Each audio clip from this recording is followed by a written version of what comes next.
เข้ามาชมพเสียคอยกดไลค์กดแชร์ไปเนาะถ้าว่านัดนี้ทั้งน้องชนะก็จะมีลุ้นเป็นที่หนึ่งหรือว่าที่สอง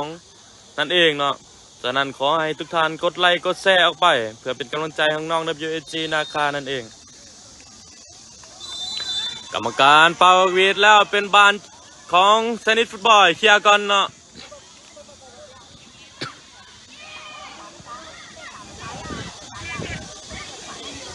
โอ้ถือว่ากรรมการว่าเป็นลูกตั้งเตะเนาะถือว่าทีมนี้เป็นทีมที่ว่าเป็นตะย่านเนาะแต่ว่า WAG เขาก็เป็นตะย่านเช่นเดียวกันเนาะซึ่งรายการนี้แข่งขันอยู่ที่25 นาทีต่อตั้งหนึ่งเนาะตอนนี้แมนยาวขึ้นไปเข้ามือผู้รักษาประตูทางไซนิสฟุตบอลยาวขึ้นมาเช่นเดียวกันติดอยู่ที่บานยังเก็บได้เชื่อหน่อยทันบอลลูกนี้กรรมการว่าเป็นบานฟาวล์เนาะสวัสดีท่านผู้ชมเนาะที่เข้ามาชมเชียร์ขอกดไลค์กดแชร์ออกไปด้วยเจ้าเพื่อเป็นกำลังใจน้องๆตอนนี้แมนยาวขึ้นมาติดอยู่ที่แฟงเคลียร์ขึ้นไปถือกองหลังเคลียร์ขึ้นมายังติดอยู่ที่เสือน้อยบานยังเป็นอยู่ที่ไซนิสฟุตบอลกองหลังออกไปที่ปีกตะวันให้มาที่บานอยู่ที่แฟงบานยังสมบูรณ์ยังยึดติดอยู่ที่เอกคืนให้ไปที่เป้แนมขึ้นไปให้ไปที่คิวยังบ่เทิงเนาะถือคูตะสูยังได้อยู่ตะวันยังได้อยู่ตะวันให้ไปที่เสือน้อยขึ้นมาที่ตะวันอีกทีนึงตะวันแนมมึงมูลูกนี้ยาวขึ้นไปให้ไปที่คิวดีดให้ไปที่เสือน้อยแทงไปที่คิว15อีกทีนึงคิวยก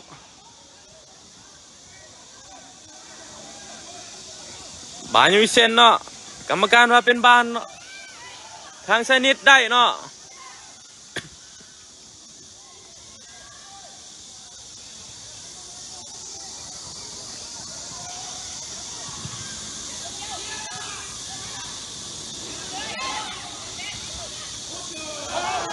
บานยังอยู่ที่ไซนิดฟุตบอลยิงไปลูกนี้โอ้ถือว่าอันตรายเนาะออกข้างไปหน่อยนึงเนาะถือว่านัมเบอร์9นี่เป็นรูปร่างที่สูงใหญ่เนาะตอนนี้แมนถือว่าเกมศึกหนักเนาะระหว่าง WAG พบกับเซนิตฟุตบอลเปแนมเบิงลูกนี่จะยาวเปลินซันให้ไปที่ตะวันออกไปที่คิวลากมาลูกนี้ให้มาที่แฟงแทงไปลูกนี้กรรมการว่าเป็นบานฟาวล์เนาะถือว่าทางทีมเซนิตฟุตบอลยกแขนเนาะถือว่าถือทีม WAG นั่นเองมาลุ้นกันว่าระยะนี้แม่นระยะที่สำคัญเนาะเป็นระยะที่อันตรายเนาะเบิ่งกันว่าเบลเกตหรือว่าอนุสักนัมเบอร์10กัปตันทีม WAG นั่นเองจะยิงฟรีคิกลูกนี้เป็นประตูขึ้นนำได้บ่สวัสดีท่านผู้ชมอีกทีหนึ่งเนาะเกมเริ่มไปแล้ว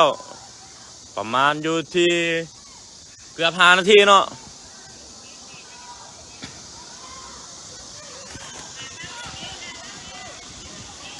มาลุ้นกันว่าอนุสักหรือว่าเบลเกตจะยิงฟรีคิกลูกนี้ได้บ่เมสซี่ยาวออกไปเลยยิงโอ้ถือว่าง่ายได้เนาะเข้ามือผู้รักษาประตูของไซนิสเนาะยาวขึ้นมาลูกนี้ยังติดอยู่ที่แฟง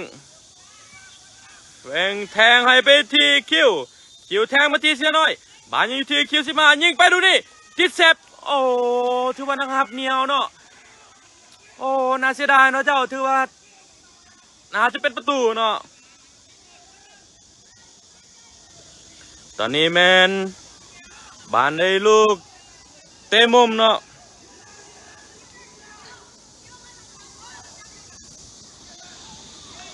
เบลเกตคอนเข้าไปลูกนี้ บานได้ลูกเตะมุมอีกเทื่อหนึ่งเนาะ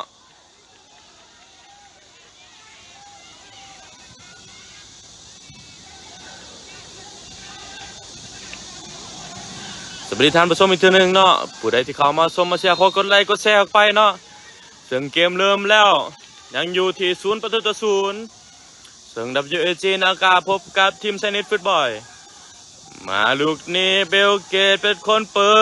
ดเข้ามาลูกนี้เข้ามุมผู้รักษาประตูคิวยิงไปลูกนี้เป็นประตู1-0เนาะโดยคิวหมายเลข5เนาะถือว่าเป็นลูกแอสซิสต์จากเบลเกตนัมเบอร์10นั่นเองโดยที่ว่าบานถึกสกัดออกมาโดยที่นัมเบอร์5ก็คือคิวน้อยยิงขึ้นประตูนำใส่ให้ไปที่1-0เนาะถือว่าเกมนี้มวนมันแล้วเนาะ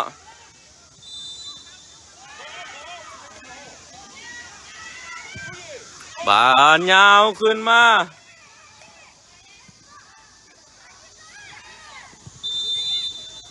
กรรมการว่าเป็นบานฟาวล์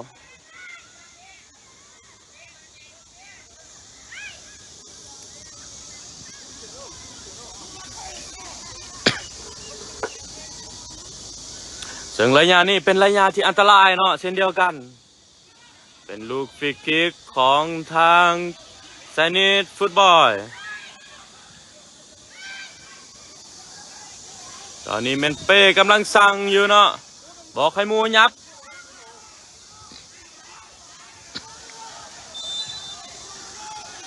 เป็นลูกฟรีคิกที่ว่าอันตรายเนาะแลนเปิดออกดินชูนอกออกไปที่ด้านข้างคอร์ดเข้ามาลูกนี่บานคิวบางออกข้างเนาะถือว่าบานเป็นลูกทุ่มของทาง WAG นะคะลินไว้ลูกนี่เสือน้อยย้อนมายังบ่ถึงโมบานยังยืดที่คุตสูเนาะกองหลังของไซนิตฟุตบอลเลี้ยงกินโตมาลูกนี่ถึกยาวขึ้นไปที่ด้านข้างยังทันบอลยังบอทันที่ว่าออกข้างไปเนาะออกด้านหลังเนาะถือว่าบานเป็นลูกตั้งเตะของทาง WAG นะคะสวัสดีท่านผู้ชมอีกทีหนึ่งเนาะ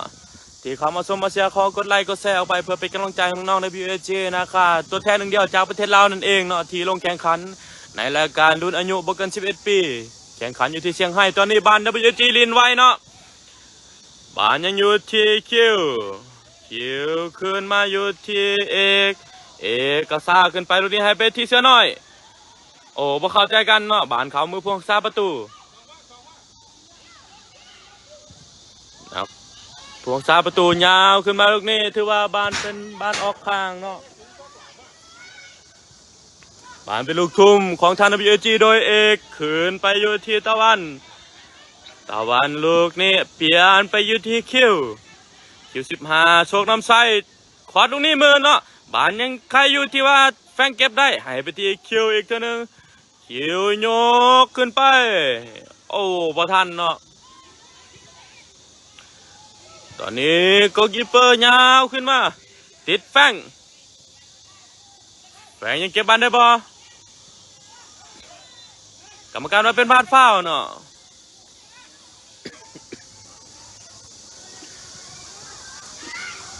ตอนนี้ลินไว้แล้วเนาะถึกเพชรโดยเบลเกตเสือน้อยถึกคุตสูยาวขึ้นมา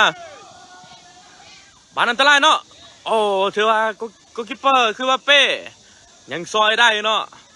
ตอนนี้บานยังอยู่ที่กลับมาที่ให้มาที่คิวให้ไปที่บานยังคลองอยู่เนาะกลับไปที่ตะวันไปที่คิวยาวขึ้นมาติดเสือน้อยบานอยู่ที่คิวน้อยกรรมการบอกว่าเป็นยังเนาะยังบอฟ้ายังดินได้ต่อบานอยู่ที่เสือน้อยลูกนี่ถึงสกัดโดยคู่ต่อสู้ได้ลูกเตะมุมอีกเทื่อหนึ่งเนาะถือว่าลูกนี้อันตรายเช่นเดียวกันระวังมาลุ้นกันว่า WAG จะสามารถยิงขึ้นนำอีกได้บ่สวัสดีท่านผู้ชมที่เข้ามาชมมาเชียร์เนาะ2,000 คนเนาะ2,000 กว่าคนตอนนี้แมน WAG ขึ้นนำไปแล้ว1-0มาลุ้นกันว่าลูกนี้จะเป็นประตูว่าเบลเกตเปิดเข้าไปลูกนี้บานติดโอ้ยติดคิวเนาะถือว่าผู้รักษาประตูและตำเสาเนาะน่าเสียดายยาวขึ้นมาลูกนี้บาน WAG ยังคลองอยู่บานอยู่ที่เสือน้อย สือน้อยลากไปลูกนี้ให้1-2กับเบลเกตโอ้เบลเกตเนาะเบลเกต1-2กับเสือน้อยคืนมาอยู่ที่ตะวันแนมเบิงมูลูกนี้ตะวันให้ไปที่คิวบานอยู่ที่แจ้นั่นเนาะบานแฝงปามบานได้ตึกยาวขึ้นมาลูกนี้เป้ออกมาซอยได้บานยังโอ้นะเกือบเนาะเจ้าผู้รักษาประตูออกมาปัดบานเกือบถือคู่ต่อสู้ยิงเนาะลูกนี้ถือว่าบานเป็นลูกทุ่มของทางไซนิสสุดบอลยาวเข้าไปหน้ากลถือมุงออกลูกนี้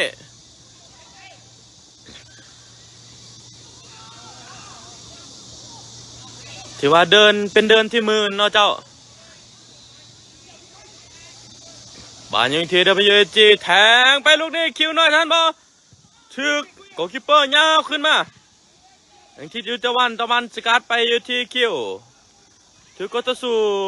ยังได้อยู่เนาะตะวันยังเก็บบานได้อยู่ตะวันยาวขึ้นไปอยู่ที่เสือน้อยเก็บบานได้ลูกนี้ยังสวยงามเสือน้อยทันบอกรรมการว่าเป็นลูกทุ่มเนาะถือว่าบานออกข้างเนาะ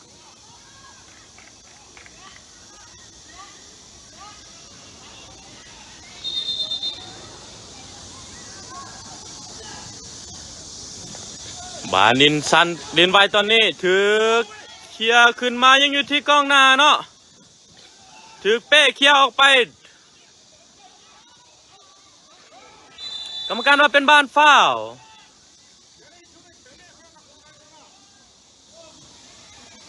โอ้กรรมการว่าเป็นบานฟาวล์ของทาง WAG เนาะซึ่งข้าพเจ้าเห็นใน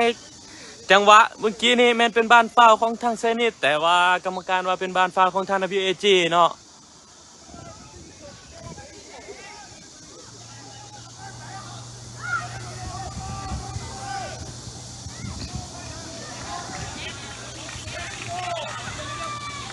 ซึ่งมาลุ้นว่า WAG จะสามารถป้องกันประตูได้บ่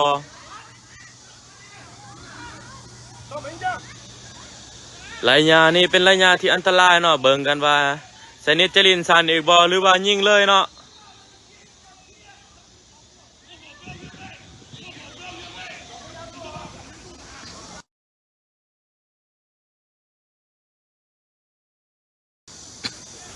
บานยิงมาลูกนี้เข้ามือพงษาประตูยังไงได้เนาะที่ว่าเข้ามือโกลคีปเปอร์ก็คือเป้นั่นเองเป้แนมเบิงมูลูกนี้ยาวขึ้นให้ไปที่เสือน้อยท่านว่าลูกนี้ถือกองหลังบานอยู่ที่เบลเกตโอ้กรรมการว่าเป็นบานฟาวล์เนาะจังหวะนี้50โกลคีปเปอร์จับบานได้แล้วก็ไปตำกับคิวน้อยเนาะ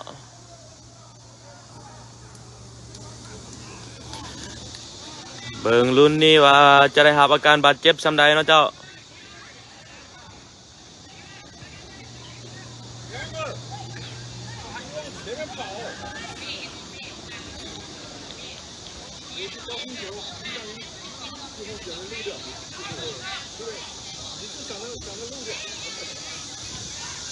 นะครับอาการบาดเจ็บหน่อยนึงเนาะ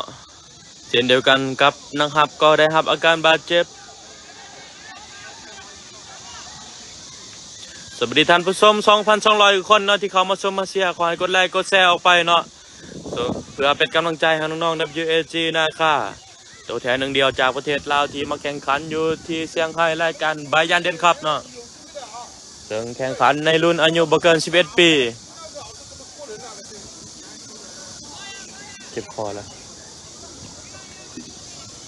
เบลSC1ตัวแต่ติดเลยบคิวนี่เสียงเยอะ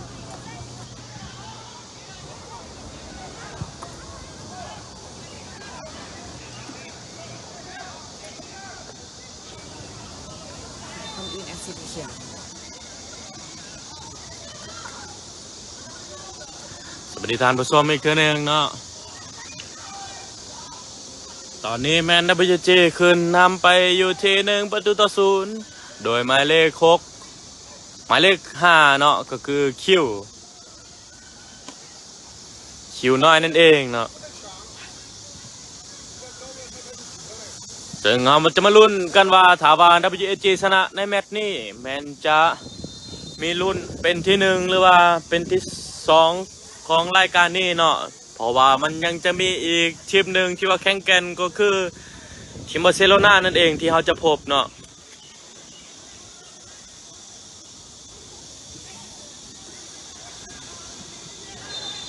ซึ่งทีมนี้ก็เป็นทีมที่แข็งแกร่งเช่นเดียวกันเนาะก็คือ Spanish Football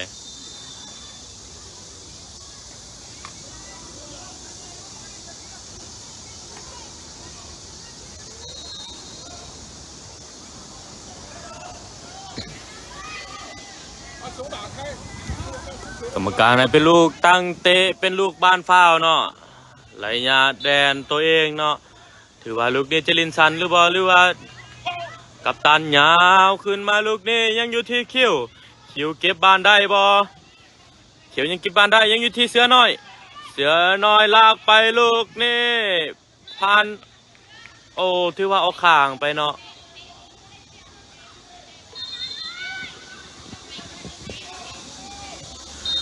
บาลินไวเนาะออกไปที่แบ็กซ้ายในมึงมูยาวเข้ามาลูกนี่ยังอยู่ที่เขียวน้อยบังเอายังไงได้เนาะถือว่าบานเป็นออกข้างไปของ WG ได้ทุ่ม加油加油，华阳加油！小田加油！บานเอกทุ่มมาให้ที่คิวลูกนี่อันตรายบานยังที่คิวเนาะคิวเสียบานนะครับครูต่อสู้ถึกสกัดออกด้านข้างไปถือว่าบานเป็นลูกทุ่มบานลินไวเนาะเบลเกตกรรมการว่าเป็นบ้านฟ้าวเบลเกตถือว่าลูกนี้เบลเกตเฮ็ดบ้านฟ้าวแล้วก็จะยิงฟรีคิกบานระยะไกลลูกนี้ถือว่าให้แฟงเนาะมาลุ้นกันว่าแฟงนัมเบอร์ 8จะสามารถยิงประตูขึ้นนำใส่ให้ WG นะครับของพวกเขาอีกได้บ่เป็นระยะประมาณแดนกลางเนาะ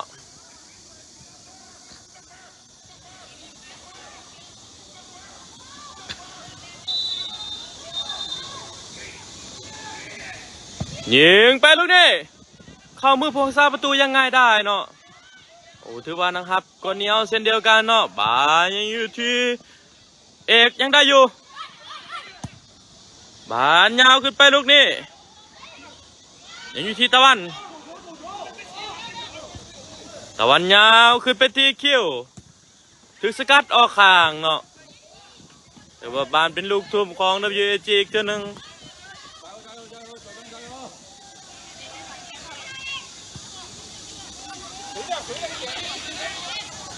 บานทุ่มลินซันตัวนี้ให้ไปที่เสือน้อยขึ้นมาที่เอกยาวขึ้นไปให้ที่คิวยังบอทันน้อยยังอยู่ที่โอ้แฟงยังเก็บบ้านได้แฟงไปที่เสือน้อยลินซันกันยังบ่ได้เนาะบานถึกตะวันเชี่ยวกลางยังอยู่บานยิงลูกนี้ติดบล็อกเดี๋ยวบานออกข้างเนาะบานเป็นลูกทุ่มของทางไซนิดฟุตบอลบริธานผู้ชมอีกทีหนึ่งเนาะ 2,300 กว่าคนที่เข้ามาชมมาเชียร์ขอให้กดไลค์กดแชร์ไปเพื่อเป็นกำลังใจให้น้องๆ WAG นะคะซึ่งพบกับทีมไซนิดฟุตบอลซึ่ง WAG ขึ้นนำไปแล้วอยู่ที่1-0บาลินไวลูกนี้ถึกเคลียร์ขึ้นไปโดยแฟงเนาะบาลอยู่ที่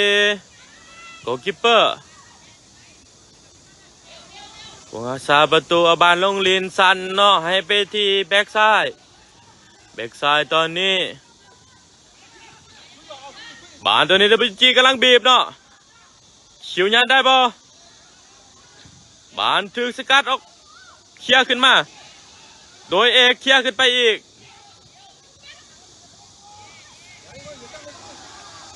ถือว่าเกมนี้เป็นลินยากเนาะเป็นทีมที่ว่าแข็งแกร่งอีกทีมหนึ่งบานทุ่มขึ้นมายังอยู่ที่คิวเคลียร์ขึ้นไปขามือผู้รักษาประตูของไซนิดฟุตบอลสบายดีท่านผู้ชมอีกทีหนึ่งเนาะขอบใจที่ท่านผู้ชมเข้ามาชมมาเชียร์น้องๆ WAG เนาะบานตอนนี้ยังอยู่ที่เอกเนาะ เอกแทงไปที่เสือน้อยลูกนี้ดิดโอ้ถือว่าบ่เข้าใจกันเนาะบานก็คิดว่าวาสิเคลียร์ขึ้นเนาะแต่ว่าออกข้างไปโดยบาน WG ได้บานทุ่มขอบใจท่านผู้ชมทุกท่านเนาะที่เขามาชมมาเชียร์ขอให้กดไลค์กดแชร์ออกไปเพื่อเป็นกำลังใจน้องๆเนาะบาน WG ได้ทุ่มลูกนี้ลินสั้นให้ไปที่เอกบานอยู่ที่เอกเปลี่ยนไปที่คิวยังอยู่ที่โอ้ยผู้พานกองหลังเนาะลากไปลูกนี้ออกมาที่ด้านขวาลูกนี้เปิดเข้าไปยังติดอยู่ที่เป้ยังติดบล็อกถือเขี้ยวโอ้ถือว่าถือเขี้ยวออกมาเนาะยังคิวบานอยู่ที่คิวอยู่ที่เสือน้อยดวลกัน1-1เสือน้อยลูกนี้ยังทันบ่โอ้ถือว่าตบบานไปแล้วแต่ว่ายังเสียบเนาะถือว่าบานกรรมการให้เป็นบัตรเหลืองเนาะเจ้าถือว่าลูกนี้อันตรายเนาะแต่ว่าถูกสกัดโดยคู่ต่อสู้โดยกัปตันทีมของชนิดฟุตบอลมาลุ้นอีกว่าระยะนี้มันเป็นระยะจากแดนข้างเนาะถือว่าเป็นลูกที่ว่าอันตรายเนาะ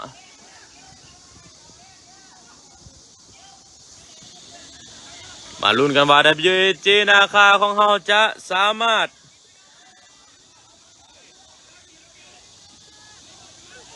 ยิงขึ้นนำประตูอีกได้บ่โดยฟรีคิกเบลเกตหรือว่าเมสซี่หรือว่าอนุสักวิลกุลนั่นเองซึ่งเป็นน้องชายของเท้าเอกราชวิลกุล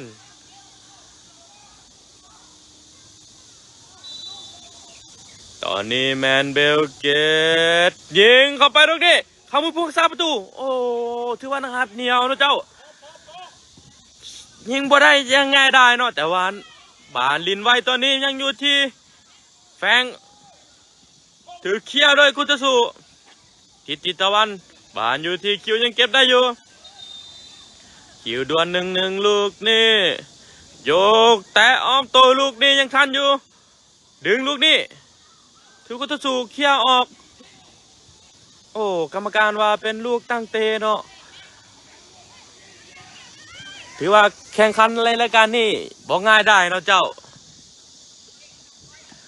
บานมันอยู่ที่ถือว่าบานได้ลูกทุ่มของทาง WAG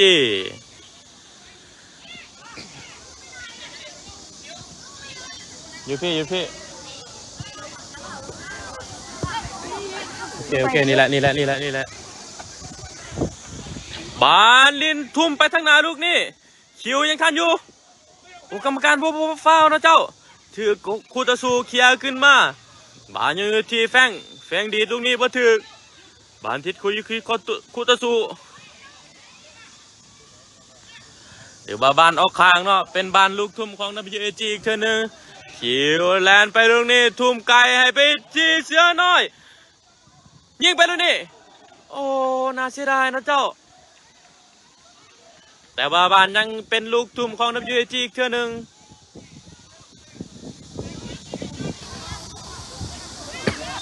ถือว่าเกมนี้ม่วนมันนะเจ้าถือว่าสูสีกันแต่ว่า WAG เฮานำไปแล้วอยู่ที่1 ประตูต่อ 0โดยหมายเลข5เนาะบานในลูกทุ่มลูกนี่จะทุ่มไก่ลูกนี่คิวทุ่มไก่เข้ามาติดอยู่ที่เสือน้อยบานอยู่ที่เอกยิงไปลูกนี่บานเสือโอ้เสือบรินเนาะโอ้กรรมการว่าเป็นบานล้ำหนาเนาะ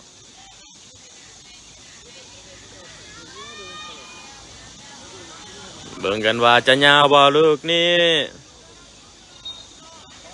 สนิทฟุตบอลก็ตันทีมเนาะกองหลังยาวขึ้นไปลูกนี่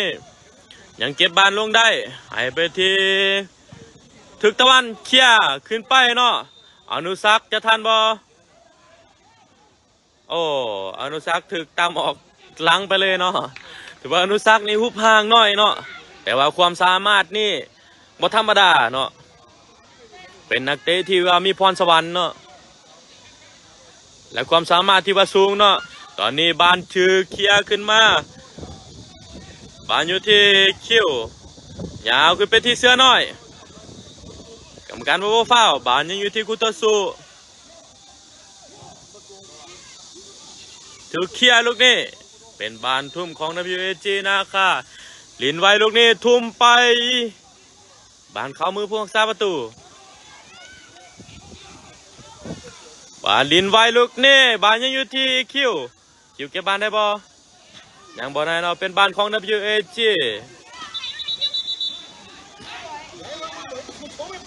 โอ้เนาะถือว่า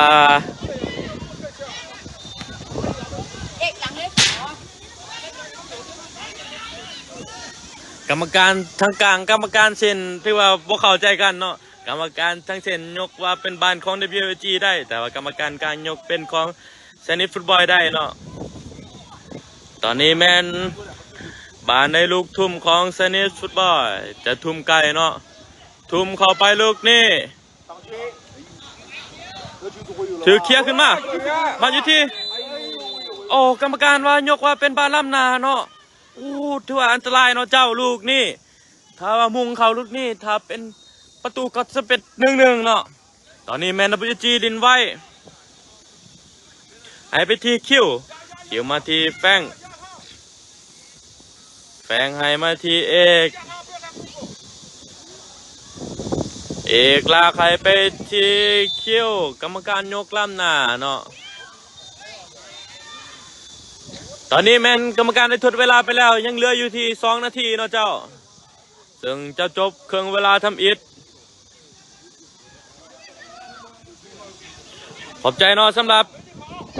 คำชมทุกท่านเนาะ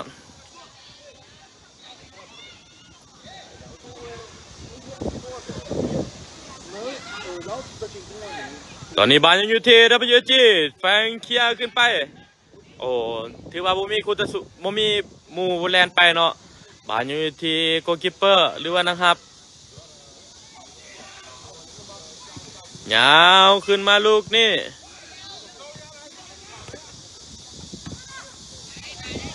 บานอยู่ที่ตะวันเนาะบานอยู่ที่ WG อยู่ที่คิวให้ไปที่เสือน้อยกรรมการยกว่าเป็นบานออกข้างไปแล้ว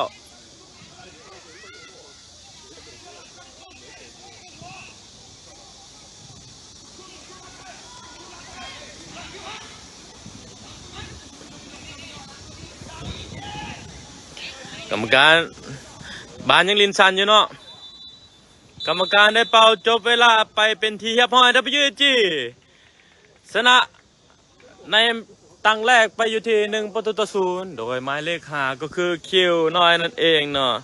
สวัสดีท่านผู้ชมอีกเทื่อนึงเนาะที่เข้ามาชมมาเชียร์เนาะขอให้กดไลค์กดแชร์ออกไปเพื่อเป็นกำลังใจให้น้องๆ WAG นะคะตัวแทน1 เดียวจากประเทศลาวนั่นเอง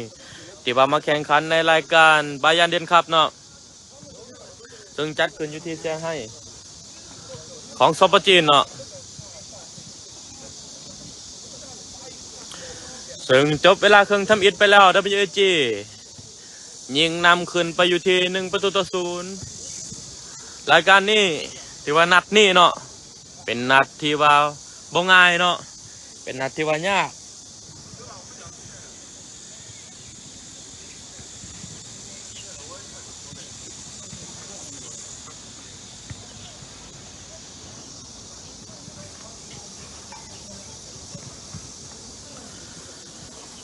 ตอนนี้แม่นน้องๆ WAG กำลังฟังโค้ชเนาะวางแผนอยู่อาจจะมาเบิ่งคู่ต่อสู้เนาะ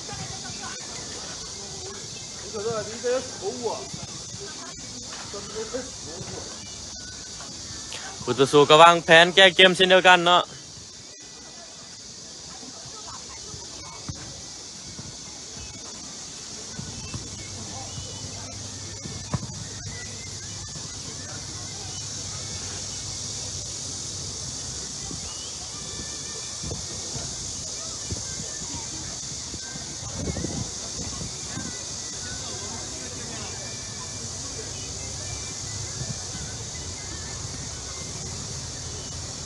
ตอนนี้มันพักเบรกอยู่เนาะเจ้าจังหน่อยเขาจะมาเริ่มในเครื่องเวลาที่2อีกเทื่อนึงเนาะถือว่าในรายการนี้แม่นได้ถ่ายทอดสดเนาะ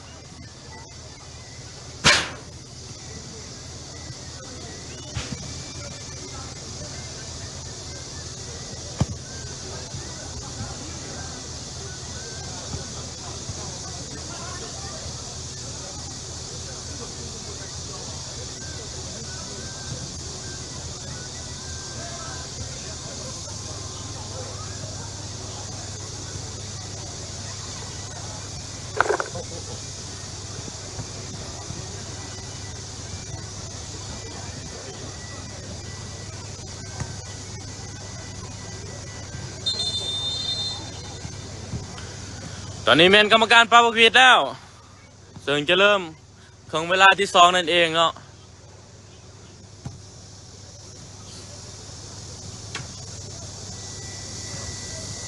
เกี่ยว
สวัสดีท่านผู้ชมอีกตัวหนึ่งเนาะ1,700 คนที่เขามาชมมาเชียร์ตอนนี้แมนสนามอื่นกรรมการเป่าวีดลงเดินแล้วเนาะ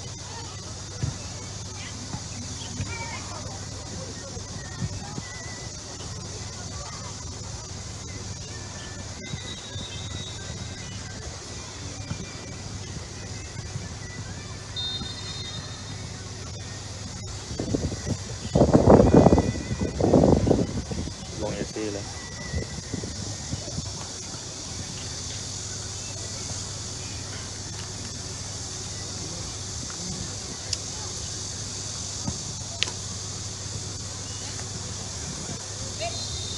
สวัสดีท่านผู้ชมอีกตัวหนึ่งเนาะแต่งนะ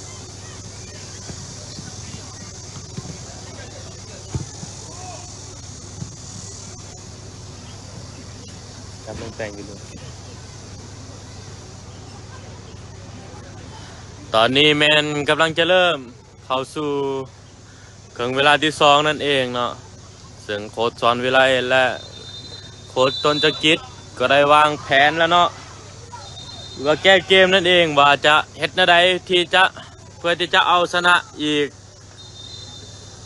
ประตูเพื่อที่จะเอาประตูอีกเนาะตอนนี้แมนทั้งสองทีมกำลังย่างลงสู่สนามอีกครั้งหนึ่งในครึ่งเวลาที่2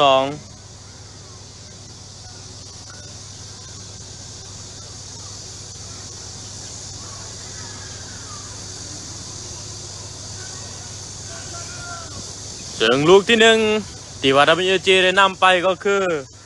นัมเบอร์5เนาะคิวน้อยเนาะหรือว่าชื่อแท้มันธีรกรพุทธวงศ์นั่นเนาะบานได้ยิงไปแล้วลูกนี่ออกข้างไปเนาะผ่านไปลูกตั้งเตะของทางสนิทฟุตบอลสวัสดีท่านผู้ชมอีกเทื่อนึงเนาะที่เขามาชมมาเชียร์ขอให้กดไลค์กดแชร์ออกไปเพื่อเป็นกำลังใจให้น้องๆเนาะตอนนี้เมนเกมกำลังเริ่มเวลาที่2บานยังอยู่ที่ WG โอ้กรรมการว่าเป็นบานลูกทุ่มของทางสนิทเนาะ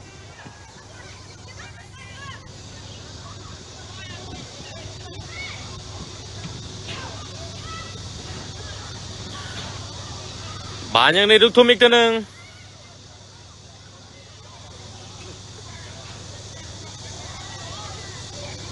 สวัสดีท่านผู้ชมเนาะสกอร์ยังอยู่ที่1-0โดย WG นำไปอยู่ที่1-0เนาะโอ้บานยังอยู่ที่โกลคีปเปอร์เนาะนะครับลินซันลูกนี้เป๊ะให้มาที่คิวแนวมึงโมยาวให้ไปที่คิวน้อยคิวน้อยจะเก็บบานได้บอยังเก็บบานได้อยู่คิวน้อยก็ซากลูกนี้วิทย์บอยังบูวิทย์คูตาสูเนาะ โอ้กรรมการว่าเป็นบ้านฝ้าวเนาะถือบ้านรายการนี้แมันได้รับความกดดันเนาะ เซติการ์ด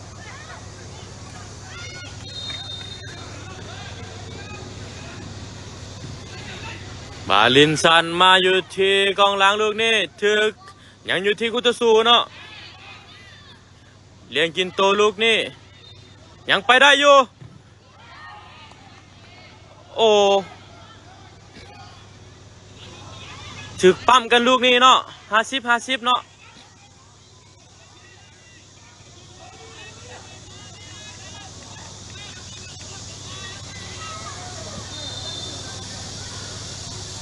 ถือว่าจังหวะนี้อันตรายเนาะ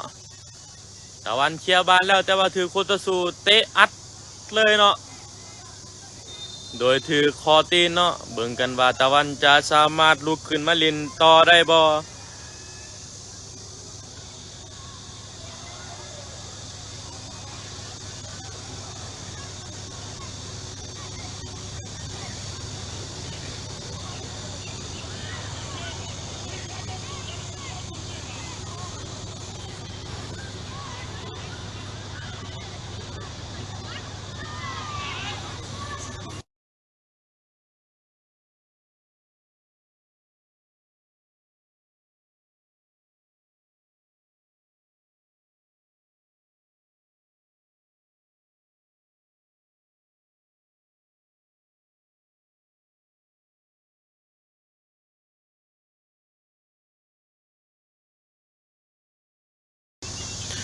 ถือว่าจังหวะนี้ปะทะกันนักเติบเนาะ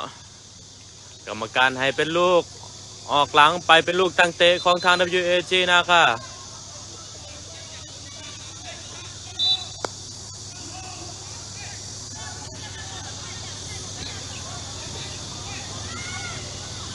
ป่านลูกนี่โกกิปเปอร์เป้ยาวขึ้นมายังอยู่ที่คุตสู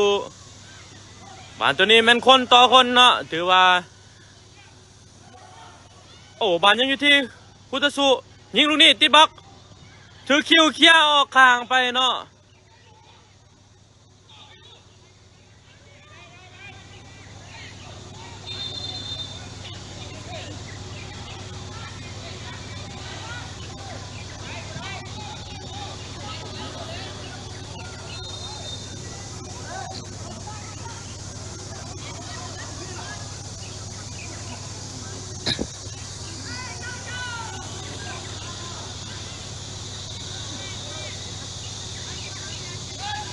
บานในทุ่มเนาะถือว่าถือเคลียร์ขึ้นมาบานยังอยู่ที่คุตสูยิงไปตรงนี้ติดบล็อกติดแฟงเนาะอนุสักยังได้บอลยังบ่ได้ยังอยู่บานอยู่ที่คุตสูถือโยนเข้าไปตรงนี้ทิศตะวันเนาะถือเคลียร์ออกโอ้ถือว่าตอนนี้แมนเซนิตฟุตบอลบุกนักเนาะเพื่อที่ว่าจะนำเอาประตูเข้ามาขึ้นแต่ว่า WAG ก็บ่ย่านเนาะ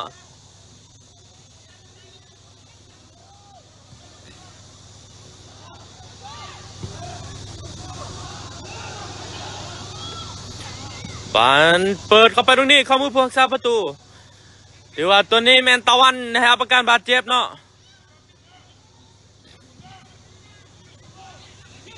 บานยังอยู่ที่ยาวขึ้นไปอยู่ที่คิวยังเก็บบานได้คิวผ่านเข้ามาลูกนี่โอ้โหผมมีหมูเนาะน่าเสียดายเนาะเจ้าบานลินไวลูกนี่เสือน้อยยังบ่ทันเนาะบานอยู่ที่คุตสูอยู่ที่ปีกซ้ายลูกนี่นัมเบอร์7จี้ไปพบกับเสือน้อย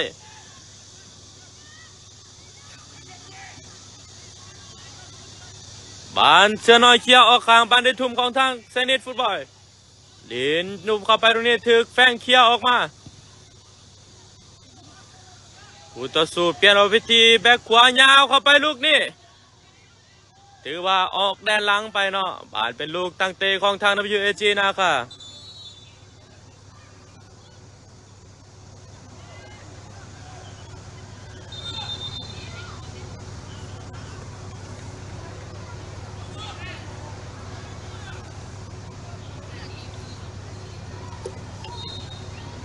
ตอนนี้แมน WAG ได้เปลี่ยนตัวเนาะ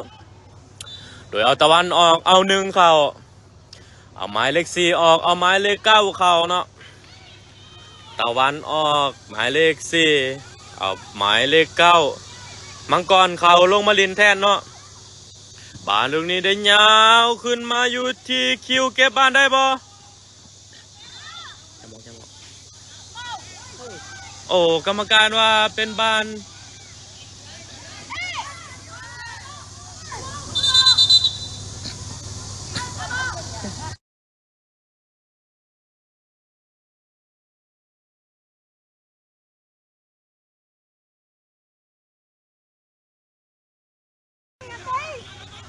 บานลูกนี้เป็นบานได้ทุ่มของทางไซนิสฟุตบอลทุ่มขึ้นมาถือคิวเคลียร์ขึ้นไปลูกนี้เขามือผู้รักษาประตูบานในอยู่ที่ผู้รักษาประตูแนมึงมูนยาวลินสันเนาะ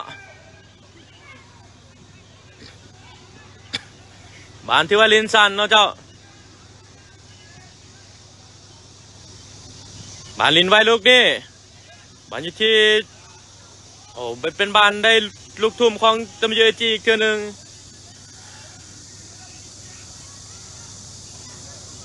ตอนนี้แมนเวอร์จีทุ่มโดยเสือน้อยทุ่มให้ไปที่1เนาะ1จะทันบอลลูกนี้ยังบอทันเนาะ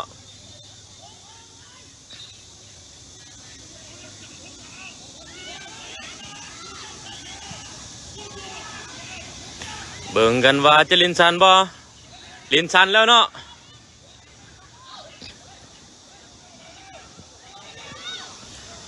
ยาวขึ้นไปติดคิวถือว่าบ้านบ่ได้เนาะประสานงานต่อบ้านแกบ่ได้เป็นบ้านลูกทุ่มของ WAG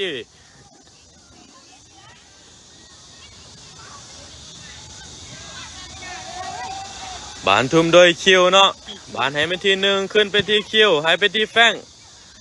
ลินกันเนาะให้มาที่คิว15ออกมาที่คิวน้อยขึ้นไปที่คิว15ลูกนี้ตบไปลูกนี้ยิงเข้าไปลูกนี้โอ้ติดเซฟเนาะเจ้าถือว่าอันตรายเช่นเดียวกันเนาะได้บานลูกเตะมุมอีกเทื่อหนึ่งเนาะโดย WAG ได้ลูกเตะมุมลูกนี้มาลุ้นกันว่า WAG นะครับพวกเขาจะสามารถยิงขึ้นนำประตูอีกได้บ่โดยหมายเลข10เนาะอนุสักษ์วิไลกุลเบลเกตหรือว่าเมสซี่ลาวนั่นเอง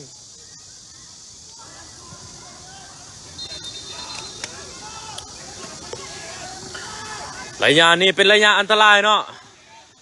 มาลุ้นกันว่า WAG จะสามารถยิงนำได้บ่เปิดเข้ามาลูกนี้ติดคุตสูเนาะบานอยู่ที่เอกให้มาที่คิวลินซันการบานยิงบานอยู่ที่เบลเกตโอ้กรรมการว่าเป็นบานล้ำหน้าเนาะกรรมการว่าเป็นบานล้ำหน้า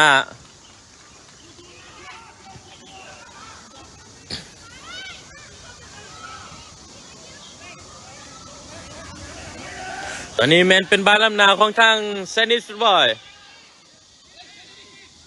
ลินซันอีกแล้วเนาะ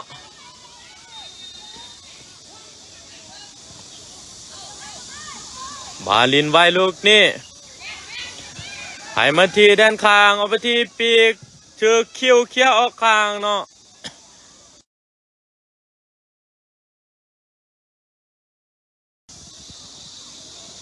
บานในลูกทุ่มของเซนิสลินไว้ลูกนี่บานอยู่ที่1โอเคเนาะเป็นบานของทาง WAG นะครับ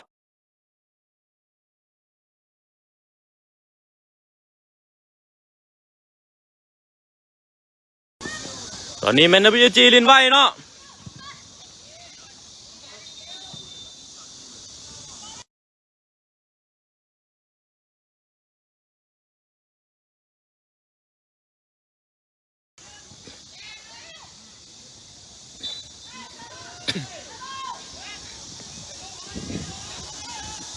กรรมการว่าจังไรเนาะเป็นบานฟาวล์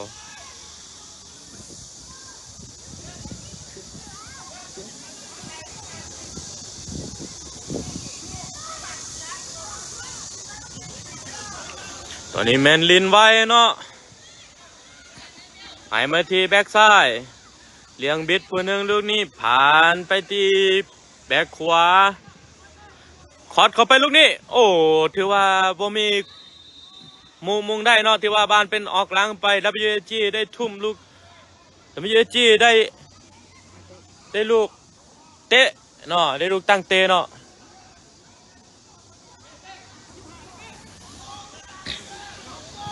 ซึ่งบานตัวนี้ WG ลินชันลูกนี้ให้ไม่ทีคิวยาวขึ้นมาอยู่ที่ถือกองหลังเคลียร์ขึ้นไปบานเข้ามือผู้รักษาประตูก็คือเป้เนาะเป้จับเอายังไงได้ให้ไปทีเอกลากขึ้นมาลูกนี้แทงให้ไปที่เสื้อน้อยถือว่าบ่ได้เนาะ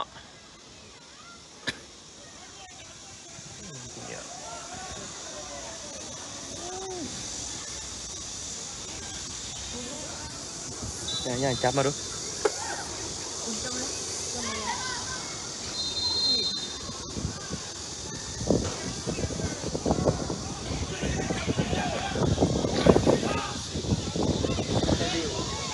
ขอโทษขออภัยเจ้าตอนนี้มันได้เสียฟรีคิกจากแดนกลางเนาะมาลุ้นกันว่าWGจะป้องกันได้บ่ยาวเข้าไปลูกนี่โอ้ยังอยู่เนาะโอ้เจ้า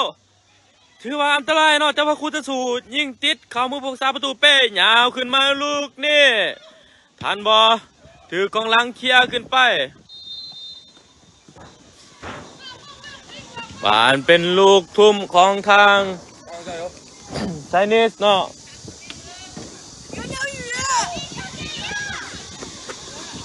บานทุ่มไปลูกนี้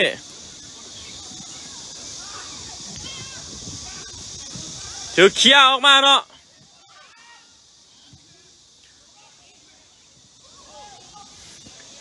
โอ้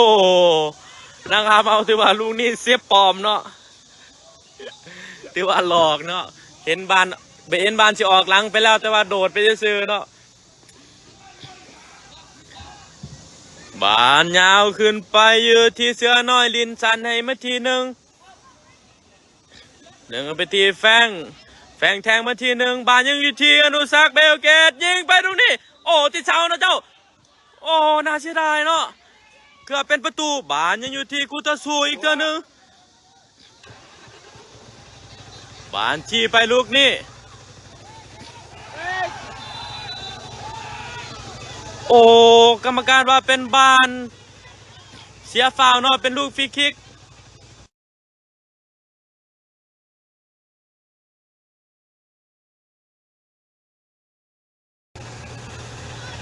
โอ้เจ้าเนาะถือว่าลูกนี้เป็นระยะที่ว่าอันตรายเช่นเดียวกันเนาะมาเบิ่งกันว่า WG จะสามารถป้องกันประตูลูกนี้ได้บ่ซึ่งเป็นลูกที่ว่านอกกรอบของเส้น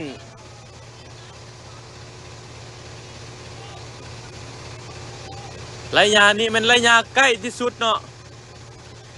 ถือว่าระยะฟาวเมื่อกี้นี่เกือบเป็นประตูเนาะถ้าว่าได้ลูกจุดโทษข้าพเจ้าใครแต่ว่าได้เป็นลูกฟรีคิกเนาะแต่ว่าลูกฟรีคิกนี่ก็อันตรายเช่นเดียวกันเนาะมาเบิ่งกันว่าลูกนี้จะลินสูตรบ่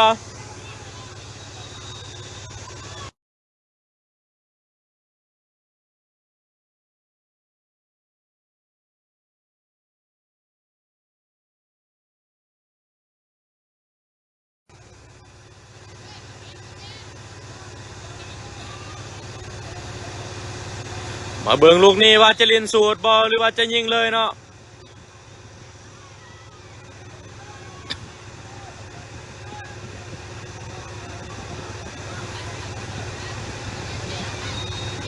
เบิ่งลูกฟรีคิกลูกนี้มันยืนอยู่ที่3คนเนาะเจ้าเคลียร์ลูกนี้เคลียร์ไปที่เบอร์7ติดบล็อกเนาะถือว่าเสือสกัดออกมาได้โอ้เจ้าถือว่าลงจะพีอีกจังหวะหนึ่งเนาะบานลูกนี้บานจะทุ่มไก่บ่จะทุ่มไก่เนาะถือว่าเป็นลูกสูตรอีกลูกหนึ่งทุ่มไก่เข้ามาลูกนี้อยู่ที่1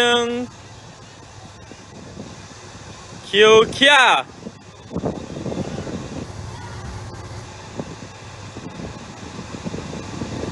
บานอยู่ที่คิว15 ยาวขึ้นไปนี่โอ้โหตีกรรมการเลยเนาะถือว่าบานออกข้างไปบานเป็นลูกทุ่มของเซนิสฟุตบอลอีกเท่านึงลินซันเนาะยาวเข้าไปลูกนี้โอ้โอ้เป็นประตูไปเนาะถือว่าลูกนี้อันตรายเนาะถือว่าเป็นประตูขึ้นไปแล้ว1-1เนาะถือว่าคอสเข้าไปทุ่มเข้าไปลูกนี้ WAG ถือเซนิสฟุตบอลนำไปแล้วอยู่ที่1-1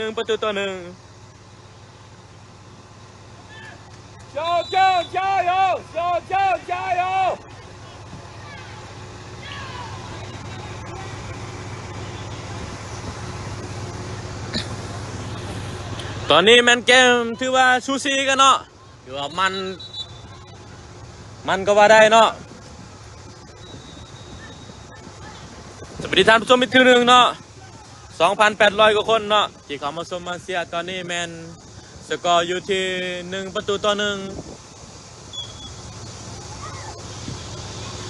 ยาวขึ้นมาลูกนี่บานอยู่ที่คิว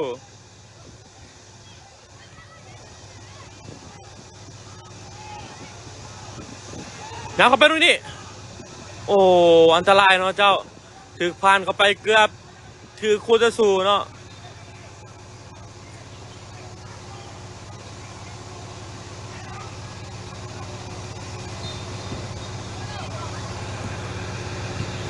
บาลินไว้ลูกนี้ยังอยู่ที่คิวท่านบ่ถือกองหลังเคลียร์ออกข้างไป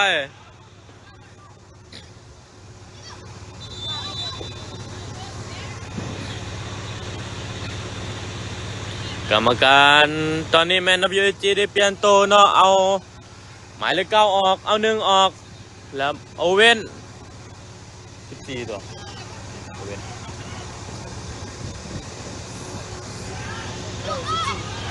โอเว่นลงมาลินแทนหมายเลข14เนาะตอนนี้บานทุ่มไกลไปที่แฟงทันบอลลูกนี้โอ้ยังบ่ทันเนาะบานยาวขึ้นไปเลยเนาะถือว่าลูกนี้จะทันบอเป้เนาะยังทันลูกนี้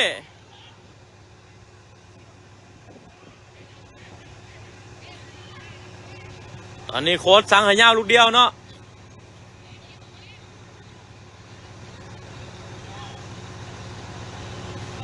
บานเบลเกตลินซันก็โมลูกนี้อยู่ที่เสือน้อยลูกนี้แทงให้มาที่คิวยังบ่ทันเนาะบานเป็นออกข้างของ WAG ได้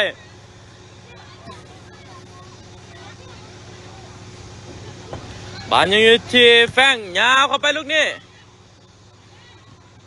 ถือเขี้ยวออกเนาะกรรมการว่าเป็นบ้านล่ำน่ะ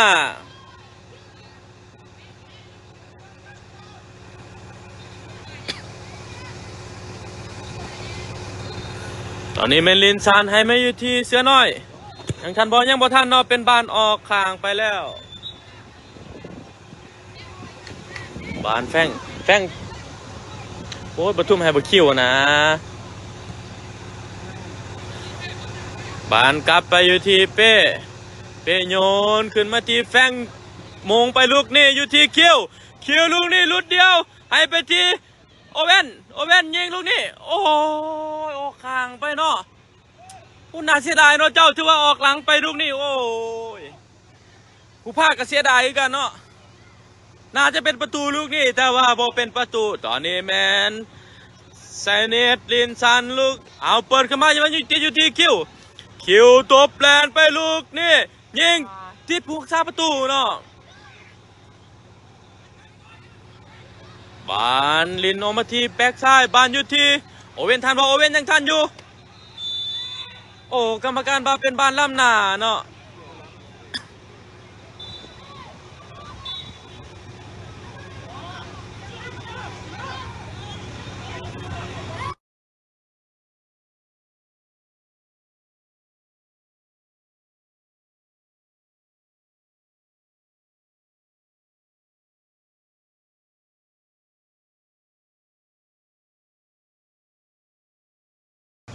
ตอนนี้แมนทางคุตสูเปลี่ยนโตลงมาเล่นอีกจากคนก็อีกคนหนึ่งเนาะบานโยนยาวขึ้นไปติดเขียวมงมาตอนนี้บานยิงที่โอเว่น โอเวนจีไปลูกนี่ให้มาที่เบลเกตบ่ถึงหมูนอถึกเคลียร์ยาวออกไปบานอยู่ที่เป้โอ้ถือว่าเกือบข้ามหัวไปเนาะแต่ว่าเป้ยังไปปัดออกได้บานเป็นลูกเตะมุมของทางไซนิดฟุตบอล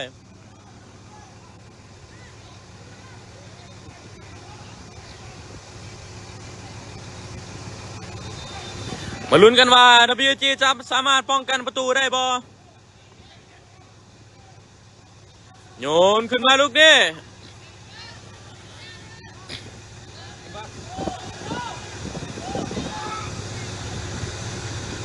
ไปยิงที่คุตสูเนาะไหลมายิงไปตรงนี้โอ้น่าเสียดายเนาะเจ้าเกือบเป็นประตูดีแต่ว่ายิงออกข้างไปเนาะผู้ภาคกระซับสนแล้วตอนนี้ ตอนนี้แมนเดี๋ยวมาเอจีได้ลูกตั้งเตะโดยเป๊ะยาวขึ้นมาถึกยาวขึ้นไปคืนลูกนี่โอ้เป๊ะยาวขึ้นมาลูกนี่ติดคูตะซูอีกเท่านึงแฝงเก็บบานได้แฝงข้ามหัวไปตรงนี้บานบ่เป็นลำนานเนาะเชียวแย่งลูกนี่โอ้ติดบล็อกตามคานเนาะบานยังอยู่ที่เบลเกตไหลมาที่เสือน้อยให้มาที่แฝงยังเทิงบอลยังบ่เทิงเนาะ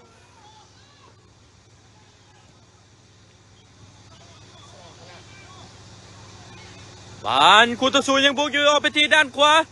ขอดเข้ามาลูกนี้ติดอยู่ที่คิวเสือน้อยเขียวออกบ้านยังอยู่ที่แฝงลูกนี้แฝงลากใส่บานขอดเข้าไปนี่ติดบล็อก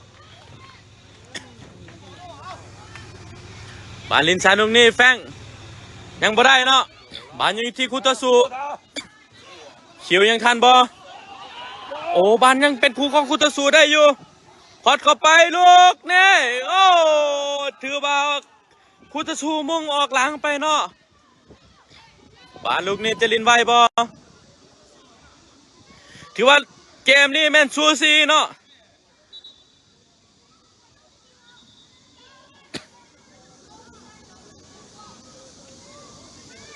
สวัสดีท่านผู้ชมอีกทีหนึ่งเนาะ 3,100 กว่าคน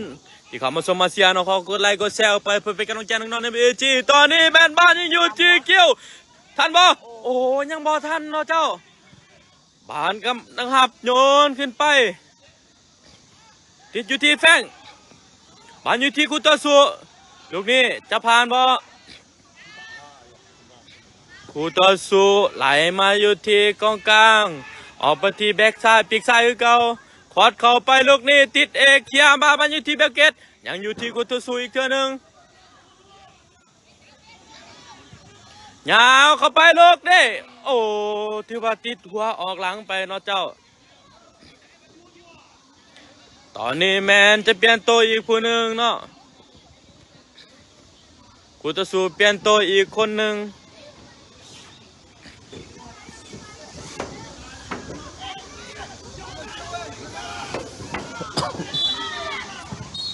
บานเปยาวขึ้นมาติดคูตสุ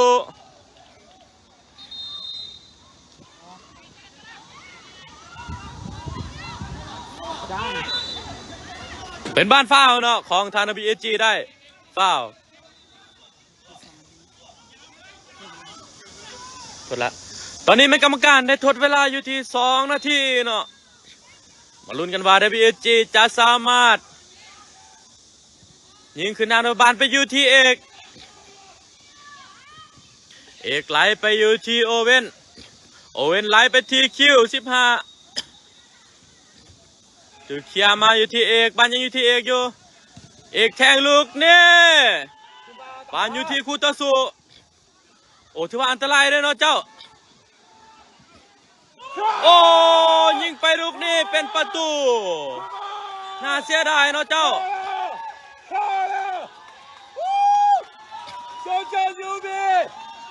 ตอนนี้แมนขึ้นนำไปแล้ว2-1แต่ว่าเวลาสิเบิดแล้วเนาะ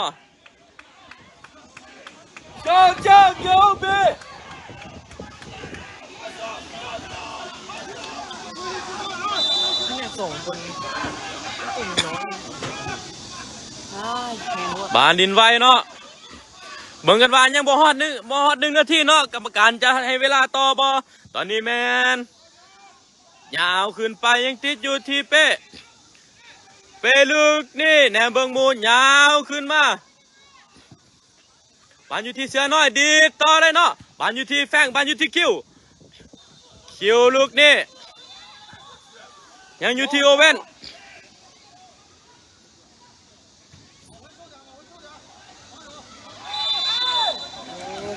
โอ้เนาะถือว่าเป็นบานฟ้าวของเซนิตฟุตบอลเนาะตอนนี้แมนเวลายังอยู่บ่ฮอด1นาทีเนาะเซนิตฟุตบอลยาวขึ้นมาอยู่ที่เสือน้อยบานอยู่ที่เสือน้อยยาวขึ้นมาที่บานอยู่ที่อนุศักดิ์ยิงลูกนี่โอ้บานออกข้างออกหลังไปหลายเติบเนาะ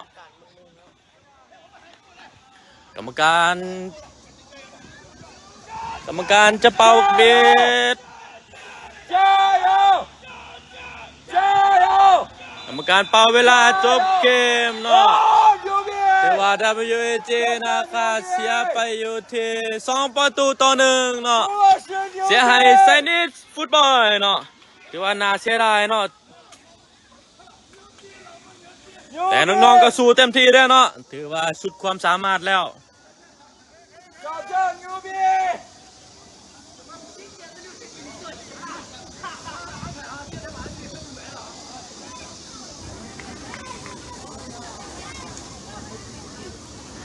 จอนอเกมได้จบลงไปแล้วตอนนี้แมน WAJ นะคะเสียไปอยู่ที่2-1ให้ทีมไซนิ